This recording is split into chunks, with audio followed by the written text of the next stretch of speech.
Good evening and thank you for joining us for KREM 2 News at 5 tonight. I'm Mark Hanrahan. And I'm Whitney Ward. Thank you for being here. We have some breaking news for you tonight. A new trial date for the man who is accused of killing 4 University of Idaho students has now officially been set to start next August in Ada County. A new scheduling order states that Brian Koberger's trial will take place from August 11th and could last until November. The documents also continue that the current defense counsel, Ann Taylor, Alisa Massoff, and Jay Loxton, shall remain as Koberger's defense unless otherwise stated. The next hearing is scheduled for November 7th for arguments on motions challenging the death penalty. Right now, we are just hours away from Hurricane Milton making landfall, with the outer bands dropping sheets of rain on Florida tonight. We are also hearing about locals who are now driving toward Hurricane Milton to help with the aftermath. Early this morning, a 15-member line crew from Spokane and North Idaho loaded their trucks and started driving. They are headed to Lake City, Florida, which is northeast of Tampa. They'll arrive to help with the recovery efforts from Hurricane Milton. The cross-country journey will take that crew almost 40 hours. Once they arrive in Florida, they will get to work restoring power to the millions in the path of the storm. Today, we spoke with the Vista about why they are making the 2,000-mile trip. We are proud to support our fellow utilities and communities.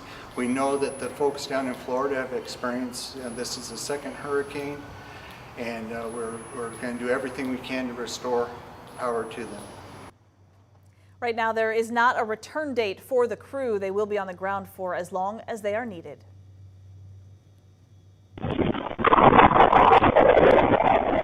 And look at that. As we said just moments ago, rain and wind from the outer bands of this storm already hitting the southeast.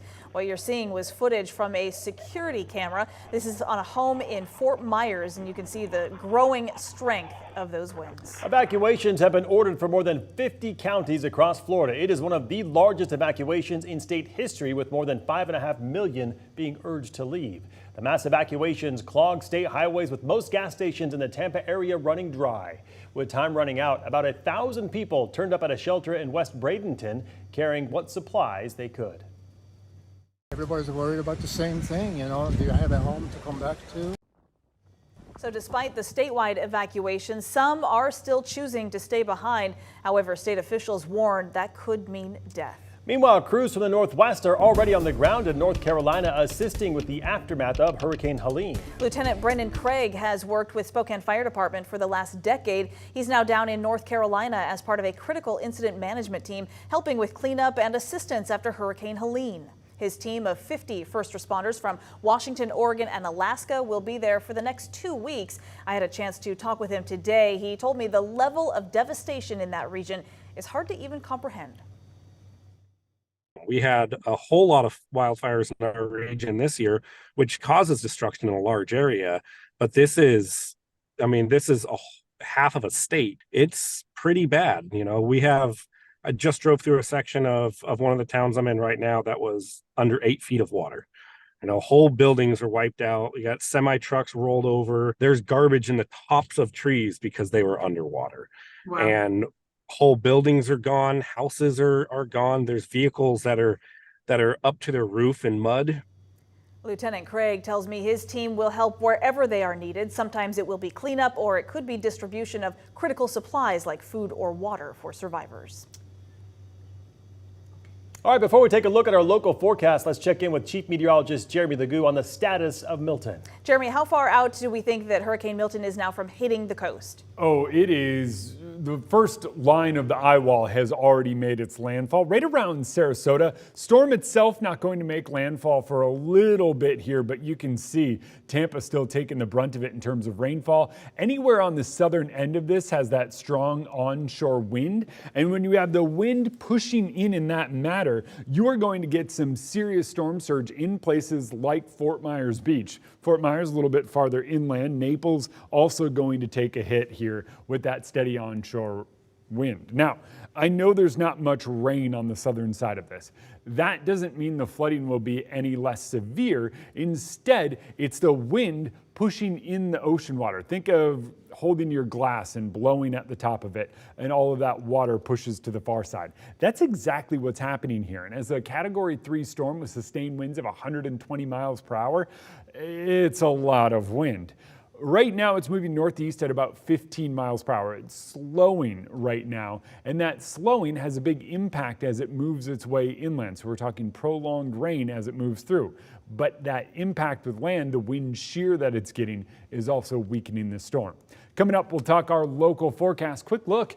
Mornings in the 30s, afternoons in the 60s in the days to come. All right, sounds good, Jeremy. Thank you very much. Our other top story tonight, Washington's Department of Health is taking a new approach in the fight against the opioid crisis. KREM 2's Shannon Mowdy is joining us live with a new partnership between DOH and fire departments all across the state. Shannon?